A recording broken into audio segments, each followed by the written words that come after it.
माघ मास की कृष्ण पक्ष की चतुर्थी को संकटी गणेश चतुर्थी भी कहते हैं। इस दिन तिल चतुर्थी का व्रत किया जाता है। यह व्रत करने से घर परिवार में आ रही विपदा दूर होती है। कई दिनों से रुके मांगलिक कार्य संपन्न होते हैं तथा भगवान श्री गणेश असीम सुखों की प्राप्ति कराते हैं। इस दिन गणेश कथा सुनने अथवा पढ़ने का विशेष महत्व माना गया है। व्रत करने वालों को इस दिन यह कथा अवश्य पढ़नी चाहिए। तो चलिए इस वीडियो में मैं गणेश चतुर्थी की कथा को शुरू करती हूँ। पौराणिक गणेश कथा के अनुसार एक बार देवता कई विपदाओं से घिरे थे। तब वह मदद मांगने भगवान शिव के पास आए। उस समय शिव के साथ कार्तिकेय तथा गणेश जी भी बैठे थे।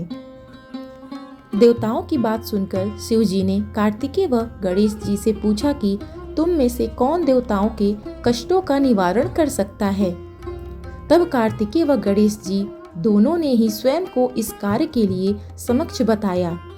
इस पर भगवान शिव ने दोनों की परीक्षा लेते हुए कहा कि तुम दोनों में से जो सबसे पहले पृथ्वी की परिक्रमा करके आएगा वही देवताओं की मदद करने जाएगा।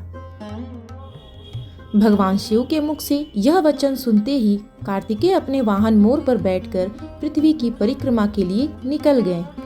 परंतु गणेश जी सोच में पड़ गए कि वह चूहे के ऊपर चढ़कर सारी पृथ्वी की परिक्रमा करेंगे तो इस कार्य में उन्हें बहुत समय लग जाएगा। तभी उन्हें एक उपाय सूझा। गणेश जी अपने स्थान से उठे और अपने माता पिता की 7 बार परिक्रमा करके वापस बैठ गए।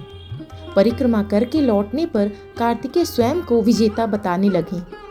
तब शिव जी ने श्री गणेश जी से पूछा कि पृथ्वी की परिक्रमा न करने का क्या कारण है।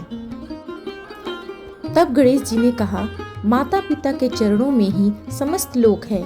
यह सुनकर भगवान शिव ने गणेश जी को देवताओं के संकट दूर करने की आज्ञा दी।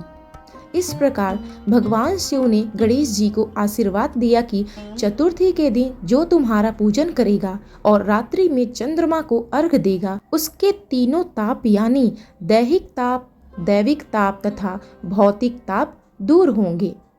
इस व्रत को करने से व्रतधारी के सभी तरह के दुख दूर होंगे और उसे जीवन के भौतिक सुखों की प्राप्ति होगी।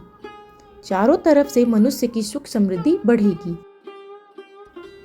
पुत्र पौत्रादि धन ऐश्वर्य की कमी नहीं रहेगी। भगवान गणेश आप सभी पे भी अपनी असीम कृपा बनाए रखें। और गणेश चतुर्थी की यह दूसरी कथा जो एक बुढ़िया माई से जुड़ी हुई है, तो आइए इस कथा को भी हम पूर्ण करते हैं। एक बुढ़िया थी, वह बहुत ही गरीब और दृष्टिहीन थी। उसके एक बेटा और बहू थे।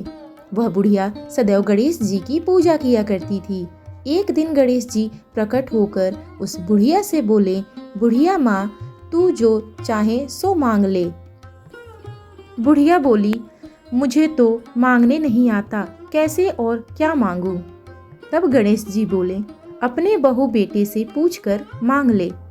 तब बुढ़िया ने अपने बेटे से कहा, गणेश जी कहते हैं तू कुछ मांग ले, बता मैं क्या मांगू। पुत्र ने कहा, माँ तू धन मांग ले। बहू से पूछा तो बहू ने कहा, नाती मांग ले। तब बुढ़िया ने सोचा कि ये तो अपने अपने मतलब की बात कर रहे हैं।